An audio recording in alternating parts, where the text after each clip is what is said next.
Hello, I'm Dr. Margaret Cochran, and this is Wisdom, Love, and Magic.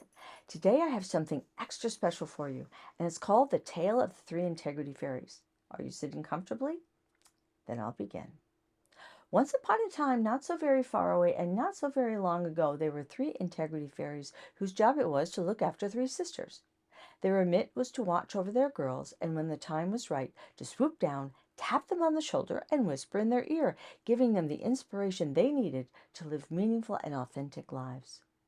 Time went on, as time will do, and the sisters grew up, moved into their own houses, married each one of three brothers, and finally all having three children of their own. Well, as you might guess, things got pretty hectic with all the toing and froing that accompanied the girls' busy lives, and the little integrity fairies found themselves smack dab in the middle of a career crisis as they no longer felt they could do their jobs effectively. So the discouraged integrity fairies got together and called for an emergency executive council meeting. The first integrity fairy said, "I just can't keep up. It's nearly impossible to get my clients' attention these days." "I feel you," said the second integrity fairy. "It doesn't seem like I'm being at all inspiring." The third and littlest integrity fairy was very disappointed with the situation as well. But she was also determined to find a solution, so she said, "I have an idea." "What is it, dear?" the first two integrity fairies asked. "Well, what if we got some pebbles and then dropped them on the roof of Sister Number One's house? She would hear the noise, come outside to investigate, and that would allow time to swoop down, tap her on the shoulder, and whisper inspiration in her ear." "That's genius," said the first integrity fairy. "I love it," said the second integrity fairy. "Let's go," said the third integrity fairy. And so they did. They collected all the pebbles the three little integrity fairies could carry, and they dropped them on the roof of Sister Number One. Tap, tap, tap, tap, tap. Sister Number One heard the noise and thought to herself, that's unusual. I need to go out and investigate." And when she did, the first integrity fairy swooped down, tapped her on the shoulder, and whispered in her ear. As a result, Sister Number One proceeded to go to law school and then became a Supreme Court judge in her state.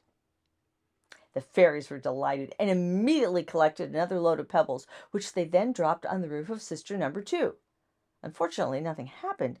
Sister Number Two didn't budge. Oh, she heard the noise and wondered what it was, but decided she'd ignore it and hope it would go away. The fairies were distraught and immediately called another executive council meeting. "This is a disaster," said the first integrity fairy. "I can't believe this is happening," said the second integrity fairy. "I have an idea," the littlest integrity fairy said. "Oh, what is it, dear?" the other two fairies inquired. "Well, if she's ignoring the pebbles, maybe we could get rocks and drop them on her roof. They would make a sound surely she couldn't ignore." "Brilliant," said the first integrity fairy. "Inspired," said the second integrity fairy. "Let's go," said the littlest integrity fairy. So off they went and collected as many rocks as three integrity fairies could carry and dropped them on the roof of Sister Number Two's house. Thud, thud, thud, thud, thud. This time, Sister Number Two took notice and decided as the noise was getting louder, she needed to see what was up. When she went outside, her fairy swooped down, tapped her on the shoulder, and whispered in her ear, and she went to firefighter school and became the state fire marshal. The fairies were delighted and positive that nothing could interfere with their success now, and off they flew to Sister Number Three's house full of confidence. They dropped the pebbles, tap, tap, tap, tap, tap. But Sister Number Three didn't respond, as she was hoping the noise would stop on its own. No worries, thought the fairies. This time they were prepared. So now they proceeded to unleash a volley of rocks on the roof of Sister Number Three. Thud, thud, thud, thud, thud. The third sister did notice the sound was getting louder, but decided to ignore it anyway. How bad could it be, she thought. Again the fairies convened. "What a mess," said the first integrity fairy. "How will we ever cope?" said the second integrity fairy. "I have an idea," said the littlest integrity fairy. "What is it, dear?" the other fairies asked. "Well, we could get a boulder and drop it on her roof. Surely she couldn't ignore that." "Marvelous," said the first integrity fairy. "You've done it again," said the second integrity fairy. "Let's go," said the littlest integrity fairy, and off they flew to collect the biggest boulder three little integrity fairies could carry.